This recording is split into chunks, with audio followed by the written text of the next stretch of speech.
ఉడిపి నుంచి శృంగేరికి వెళ్ళేటప్పుడు ఘాట్ దాటిన వెంటనే ఇక్కడ ఒక టీ షాప్ కనిపిస్తుంది. ఇక్కడ మేము కొద్దిగా బ్రేక్ తీసుకున్నాము. బ్రేక్ తీసుకుని ఆ టీ షాప్కి వెళ్ళే సమయంలో పైన కొండ నుంచి ఏనుగు ఈ రోడ్డు క్రాస్ చేసింది.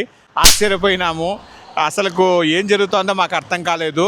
మంచి మూడ్లో ఉన్నట్లుంది గజరాజు, కాబట్టి ఎవరిని ఏం చేయలేదు. ఈ విధంగా రోడ్ క్రాస్ చేసి కిందికి వెళ్ళిపోయింది. కళ్ళ ముందరే 5 అడుగులు 3 అడుగు దూరంలోనే మనం ఏనుగును చూసినాము. మమ్మల్ని అందరినీ పలకరించుకునే వెళ్ళింది.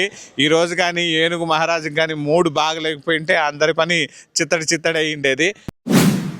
చూడండి, ఈ రోడ్ నుంచి గజరాజు ఇలా నడుచుకొని వచ్చి ఇక్కడ ఉండేటటువంటి షాపు మీదుగా ఈ రోడ్ క్రాస్ చేసి అటువైపుకి వెళ్ళింది. ఇప్పుడు కూడా ఈ రోడ్ క్రాస్ చేసే రైట్ సైడే లోపల ఉందన్నమాట. సో ఎంత త్వరగా బయలుదేరితే మనం అంత మంచిది. ಅದಕ್ಕೆ ಅಂಗಡಿ ಒಳಗಿರಿ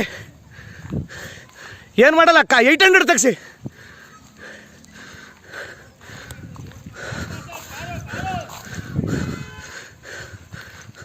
ಹೋಗ್ಲಿ ಬಿಡಿ ಏನು ಮಾಡಲ್ಲ.